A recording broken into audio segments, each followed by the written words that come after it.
Thursday. It is 5:41 a.m. The sun is not up, but I am. Because I'm recording because I didn't want to do it last night because there was a wild card game on to watch. I don't know if you guys knew. Of course you did. The wild card games have been opposites for me. The Yankees-Red Sox game was quite boring. At no point did I feel like the Yankees were in it. At no point was I really excited, except for like that split second when Stanton hit that ball and Judge was sent from third when he really probably shouldn't have been. And I thought they were maybe going to gain some momentum then, but when he was out at home, that killed it. So that rally didn't last very long. Had Judge not been sent, I think that game goes very differently. I don't know that the Yankees win. But I think it goes a lot differently. I think it would be a lot more exciting. Cole was not good at all. The $324 million man was like a $3 dude. You know, he wasn't very good at all. Anthony Rizzo was sort of kind of there. And Giancarlo Stanton was there. And that's kind of it. Oh, Clay Holmes. Clay Holmes did great too. But that's kind of it. It was like a 3-dude Yankee team. I don't know. It was very disappointing. And I'm not a Yankees fan, so I'm sure those guys are way more disappointed than I am. Now, last night, on the other hand, we had the Battle of the Old Men with Scherzer and Wainwright.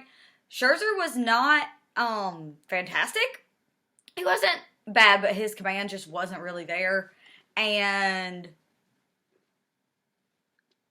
the Dodgers offense was very quiet. Very quiet. I'm sure that won't last long. I'm sure if they face the Braves, they'll hit like 900 home runs. But last night they were quiet. The bullpen was really good for LA. Like I said, Scherzer was shaky, but he got the job done. And on the other hand, the Cardinals, Waino was really, really good. The offense was decent. They got consistent hits throughout the night. I know they only had the one run, but they did have consistent hits throughout the night. The final score was 3-1, but that 2-run home run in the ninth inning changes the whole thing. Like, the game was tied until the bottom of the ninth. So, the Cardinals really put up a fight, but the Devil Magic just ran out a little too soon. I think it's time to talk about I guess the Dodgers can't have Devil Magic because the Cardinals have Devil Magic, but the Dodgers have something. So maybe they're like God's favorite. Like, they're God's favorite team, and the Dodgers are the devil team, and they just faced off, and Devil Magic ran out. I don't really know, because Chris Taylor, of all people, I mean, Chris has done great things for the Dodgers, and he's come up in big spots before, but it's not like it was Mookie. Then you would have been like, oh, okay, yeah, that makes sense. You know? It wasn't. So, whatever. Way to go, Chris Taylor, though. The best part about that is the Dodgers will now move on to face the Giants. And that should be the rivalry games that we wanted the Yankees-Red Sox games to be. Because those are the two best teams all year. They are rivals normally. They have never met in the postseason before. So, I'm really excited for that one. I don't know who I want to win. Honestly, no, I don't know. I don't know who I want to win. But those games will be really good. Then you have, of course, my Braves facing off against the Brewers. We have Charlie Morton and Corbin Burns day one for sure, which is going to be an amazing pitching performance from both of those guys. I just feel it in my bones. So that'll be really exciting. Then you have the Red Sox, who are moving on to face the Rays. The Rays are good. They're just boring. I don't know how else to explain it. I know they're good. But, like, they don't even win in exciting fashion. They just, like, win games. Like, okay, who cares? There's nobody there. That's not their fault. I know the Rays have fans. Their stadium just sucks, and it's in a weird place. I get it. They're probably going to move. And maybe that'll help. They're probably going to move. they're probably going to move. Rays fans. Your team's going to be in Canada, probably. But anyways, and then who else do we have over there? The White Sox and the Astros, which no one is talking about, including me, because I just forgot about it. It starts today, in the middle of the damn day, but that's fine. And I'm really, really excited for that. I hope that because these games have gone so, like, kind of under the radar and nobody's really talking about them, because it's kind of been set for a while, that they end up being really, really, really exciting. The White Sox haven't really had to play for anything since, like, June? I don't know. Their division fucking sucks. And they've had it wrapped up for a long time. So they haven't really had to play, like, for something in a long time. The Astros, on the other hand, I mean, theirs was wrapped up for a while, too. You know? They played some exciting ball towards the end. But, I mean, once the A's started falling off and the Mariners couldn't really catch them, they kind of had it tied up for a while, too. Anyways, whatever. I don't know. I'm really excited for the DS. McCullers is on the mound for the Astros. I don't know who's starting for the Red Sox. As of yesterday, it was not announced. If it's been announced today, it hasn't been announced today. It's not even fucking 6 a.m. yet.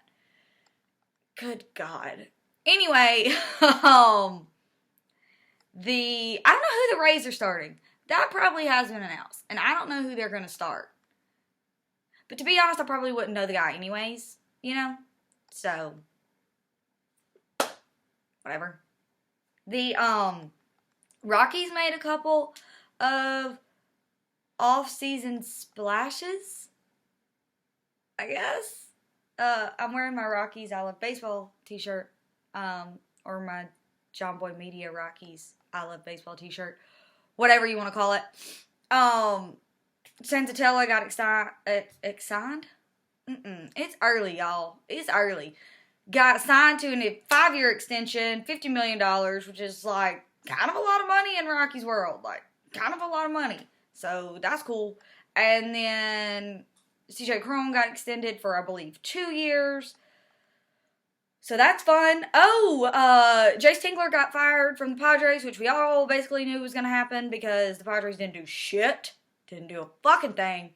And they were supposed to. So, somebody had to pay, and he's up. What else happened in baseball? The Mets are also looking for a new manager, and Theo Epstein said, I don't want it, or Steve Cohen said, I don't want you.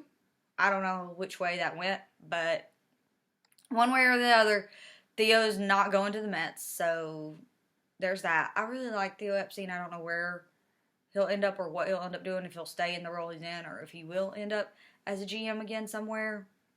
But I really like him. So, that'll be something to keep an eye on.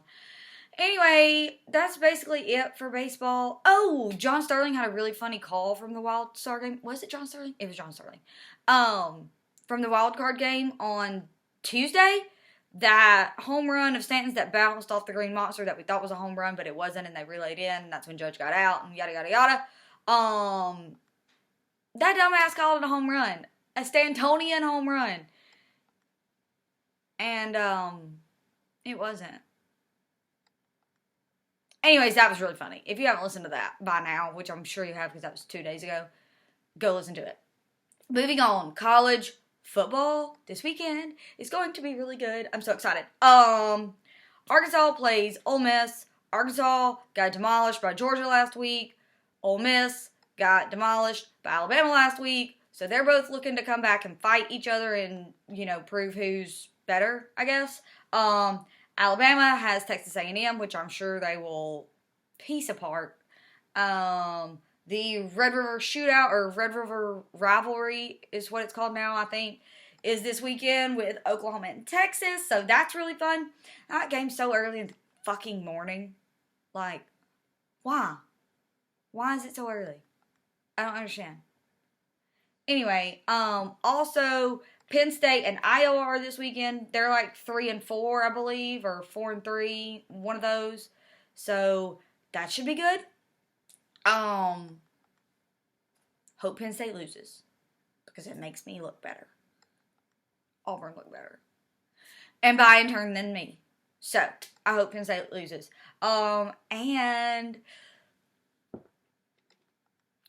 Auburn plays UGA this weekend at Jordan-Hare. And I saw an article yesterday where Kirby said he was afraid of Jordan-Hare Stadium. I mean, that's like essentially what he said. That's essentially what he said. Like, not word for word, but that's essentially what he said. So, he says really loud. And that it only has, 87 or whatever, but it feels like 100. So, I mean, to me that translates that he's scared. I don't know about y'all. Georgia fans don't come for me. I don't want the fucking energy. So that'll be a good game simply because it is in Jordan-Hare. Georgia's so fucking good. They're so fucking good, y'all. They should dismantle us with ease. But it being a home game, maybe something crazy could happen. Prairie and Jordan-Hare can come back all over again, maybe. I don't know. I'm not super confident, guys. I'm going to be honest. I feel like Auburn's like a 9-3, 8-4 team yet again. We lost to Penn State. We'll lose to Georgia. Honestly, we might beat Alabama this year simply because we're good at that, and they're not as good as they have been in years past when we've beaten them. So, holding on to that as a dub in my mind. Maybe. And who else do we have down the stretch? Fucking either Arkansas or Mississippi State is going to beat us. Because Mississippi State always fucks with us. Even when they're not good. And they're kind of good right now. So, they're going to fuck with us. So, it's either them or Arkansas is going to beat us. I don't know, one of the two. And we have a bye week, I think, either next week or the week after. I think it's the week after Georgia. Probably to fucking recover. Shit. Oh, man. It's going to be so rough. Oh, well. At least I had the DS to distract me from that pain that could possibly come. Although I could have pain from the DS. Honestly, I can't wait until sports fans are, study our brain, dude. Study our brain. Because I don't understand why I continue to put myself through the, constant pain and disappointment of being a sports fan for, the brief moments of winning. Maybe that all changes when you win, a huge thing. Because when we won the national championship in 2010 with Cam, you couldn't tell me fucking shit. You couldn't tell me shit. We were the fucking best thing ever. Oh, well, you paid for him? Yeah, we sure fucking did. Worked out well till you see that fucking trophy. Who cares? Not me. I don't care. Anyways. Sun's starting to come up, sort of. It's still fucking pitch dark outside. God, it's early. Anyway, I haven't really won a World Series. I mean, the Braves have won a World Series in my lifetime. But in 95, I was in first grade. So I for sure celebrated. I remember it, sort of. But, that's all would be completely different. If we won the World Series this year, you again would not be able to tell me shit. I would be the most obnoxious person in the world. So, that's probably why we do it. Because there's a chance that we're going to win it all. And we're going to be the best fucking thing ever. So, I suppose that does make sense, actually. Everybody just can't hack it. That's all. My husband doesn't watch sports, and that's insane to me. But, he just doesn't care. Huh? A few years ago, I'll never forget this in my fucking life. A few years ago, he had been out fishing or hunting or something. I don't know what the hell he was doing. I'm pretty sure he was fishing. And he came home, and I was watching a national championship game, and Alabama was playing. And technically, he is an Alabama fan. Sister cheered there. His whole family's fucking gigantic Alabama fans. So he walks in the front door, and he's like, hey, what are you watching? I was like, oh, national championship. And he was like, no. Hey, who's playing?